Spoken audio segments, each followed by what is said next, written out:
Hey guys, मेरा नाम है सचिन और आप देख रहे हैं सुपर हीरो कॉमिक्स। तो यारो, आज हम अवेंजर्स 2018 को शुरू करने जा रहे हैं, जहां हमें पता चलेगा कि लाखों साल पहले जब सेलेस्टियल्स अर्थ पर आए थे तो उनका सामना किसके साथ हुआ था और अर्थ उस टाइम कैसी थी, और अब लाखों साल बाद वो लौट रहे हैं तो क्या होगा। इस कहानी में हम यही जानेंगे। पर शुरू करने से पहले बता दूं, ये काफी इंटरेस्टिंग स्टोरी होने वाली है, तो मेरे साथ बने रहना। तो चलिए अवेंजर्स 2018 के पहले इशू को शुरू करते हैं।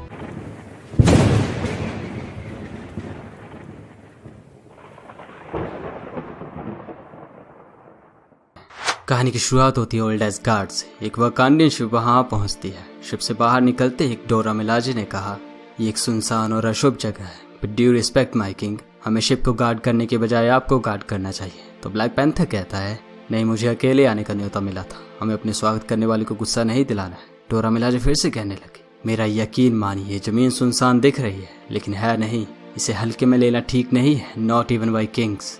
ब्लैक पैंथर खुद चल के ओडिन के पास पहुंच जाता है, जिसे देखकर ओडिन ने कहा, तो आप आ गए किंग ऑफ वकांडा। तो टिचाला कहता है, आपने अपने क्रेवन को मेरे घर भेजा था, मैं कैसे Odin the all father of ash gourd के न्योते को अस्वीकार करता।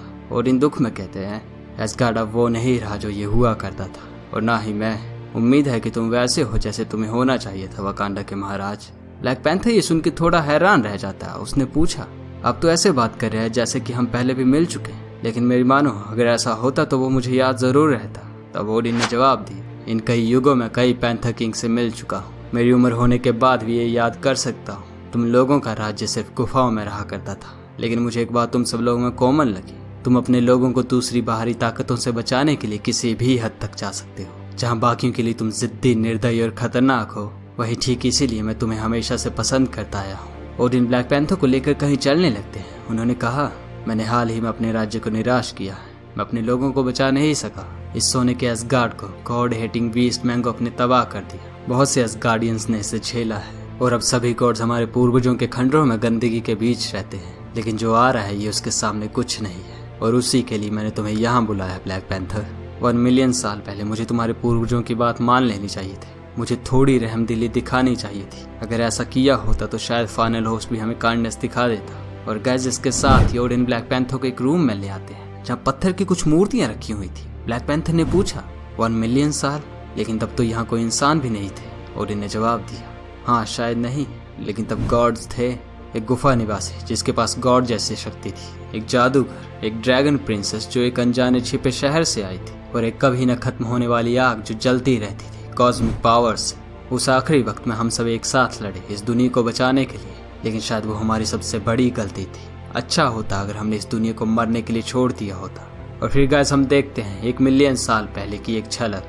सभी के सभी हीरोज एक बड़े से बॉडी के ऊपर खड़े थे। ब्लैक पैंथर कह रहा था, हमने ये ठीक नहीं किया, आसमान से आई इस चीज को हमें नहीं मारना चाहिए था।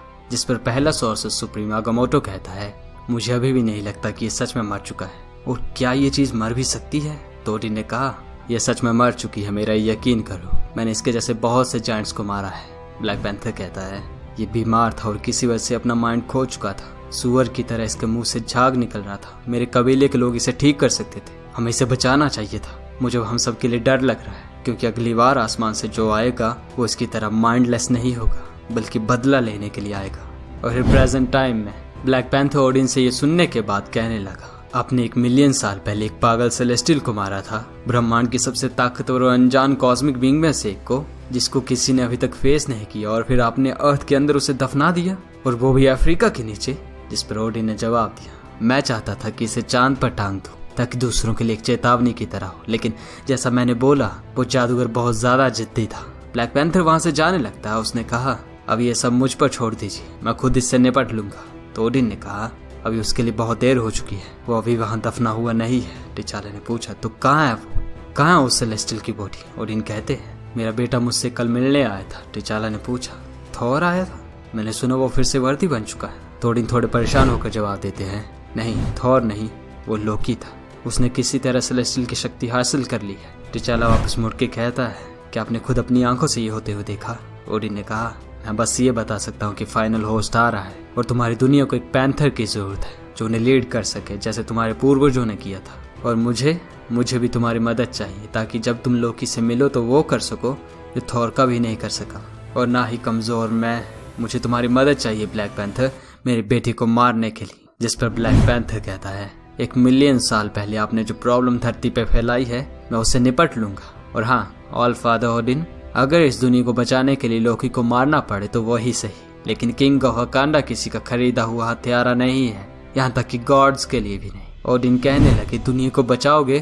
तुमने गलत समझा पैंथर, बचने के लिए कुछ बचेगा ही नहीं। तुम फाइनल होस्ट को कभी नहीं रोक सकते, चाहे तुम कितने भी बेवकूफों को अपने साथ इस जंग में शामिल क्यों ना कर लो। ब्लैक पैंथर वहां से जाते जाते कहता गया, जो होगा देखा जाएगा। मुझे पता है ऐसे इम्प्रेसिव बेवकूफ कहाँ मिलेंगे। उधर टोनी जस्ट कोमा से उठा ही था, पर वो थॉर और कैप्टन से एक बार मिलने के लिए बाहर चला गया। वो तीनों वहाँ शराब पीते हुए अपने लंगोटिया यारों वाली बातें कर रहे थे कि तभी टोनी का AI अलार्म बजने लगता है। उसने कहा, आपकी इमोशन भरी स्पीच के बीच अलार्म देने के लिए मुझे माफ करना, लेकिन मिस्टर स्टार्क मेरे पास एक सीरियस न्यूज है। सैटेलाइट्स ने मल्टीपल एनर्जी फ्लक्चुएशंस को अर्थ के करीब डिटेक्ट किया है। मैसिव फ्लक्चुएशंस, एकदम ही अनजान और भारी भरकम, सभी के सभी एक अनजान ओरिजिन से आ रहे हैं। कैप ने कहा, लगता है समय आ गया है अवेंजर्स असेंबल का। टोनी ने फिर से AI से पूछा, ऑल राइट, तो फिर हमें कहाँ जाना मदरबोर्ड?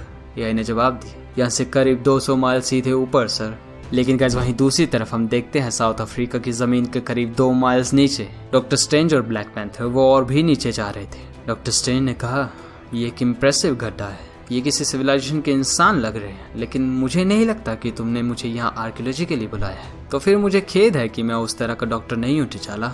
जिस पर टिचाला ने कहा, किसी एंशिएंट शवशेषों की भरी गुफा में हमारा क्या काम डॉक्टर स्ट्रेंज? हम यहाँ हैं क्योंकि ये गुफा नई है। वो दोनों एक हड्डियों के ढेर के सामने पहुँचते हैं। स्ट्रेंज ने कहा, ओह आई सी। तो पैंथर कहने लगा, ये सब इस खुदाई के पहले आर्कियोलॉजिस्ट थे, अर्ली पैलेलिथिक पीरियड के एक्सपर्ट्स। स्ट्रेंज ने कहा, हैरानी की बात है ना, लेकिन ये एक हाई रिस्क एरिया है आर्कियोलॉजी के लिए। तुम कभी नहीं जानोगे आगे कौन सा शापित मकबरा या स्क्रल्स की शिप मिल जाए। टिचाला सीरियस है। उसने कहा, नहीं, उनको ये नहीं बल्कि कुछ और मिला था। उन्होंने बहुत ज्यादा कॉस्मिक एनर्जी वाले रेडिएशन को ढूंढ निकाला था, एक सेलेस्टियल।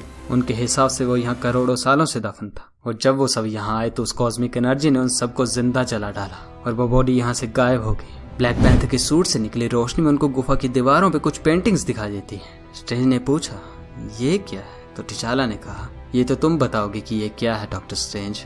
इस पर स्ट्रेंज आए फगमोटो की मदद से देखते हुए कहने लगा, यहाँ पर मैजिक का इस्तेमाल किया गया था, ऐसी स्पेल जो इस जगह को बाहर वाले लोगों से अलग रखती थी, और जो यहाँ था उसे यहीं कैद करके रखा था। एक बहुत पुराना magic, by the holy host of Hoggoth. ये तो अगमोटो का खुद का मैजिक था। अगमोटो अर्थ के पहले सोर्स सुप्रीम थे। टिचाला ने पूछा, तो फिर क्या हुआ उन स्पेल्स का?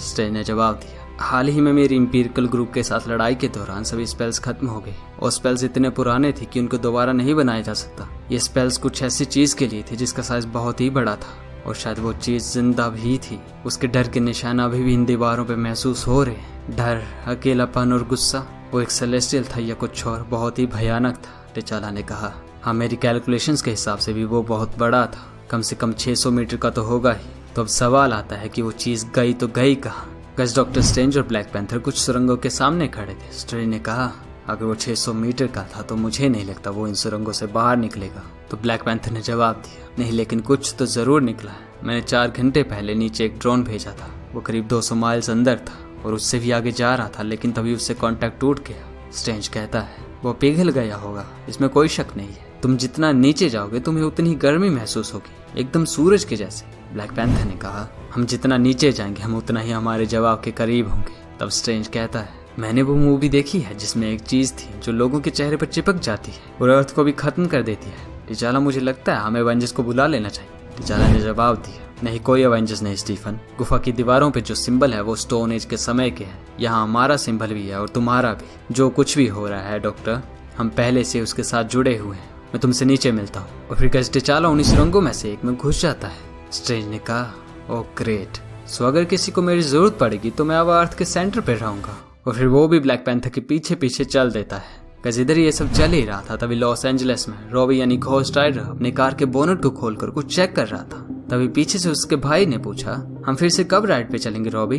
तुम मुझे बहुत दिनों से घुमाने नहीं ले गए। तो रॉबी ने कहा, हाँ मुझे पता है गैवे, बस ये कार ये कुछ दिनों से कुछ वियर्ड हरकतें कर रही है। गैवे ने पूछा, क्या मतलब वियर्ड? ये तो पहले से ही वियर्ड है। जिस पर रॉबी ने बोनट को बंद करते हुए कहा, तुम बस कुछ दिन इस गाड़ी से दूर रहना, ओके गैबी, जब तक कि मैं इसका कोई हल ना निकाल लूं। उस कार की शाइनी बोनेट पर घोस्ट राइडर की इमेज साफ दिख रही थी। अब गाइस ये एपिसोड यहीं पर खत्म होता है। आगे की स्टोरी काफी इंटरेस्टिंग होने वाली है। ये सिर्फ एक इंट्रोडक्शन था स्टोरी के बैकग्राउंड को समझाने के लिए, तो मेरे साथ आगे भी बने रहना। ना अगर ये वीडियो अच्छी लगी तो इसे लाइक कर दें, चैनल को सब्सक्राइब नहीं किया तो सब्सक्राइब करके जरूर जाना। हम मिलते हैं हमारे नेक्स्ट वीडियो में, तब तक के लिए thank you and good bye.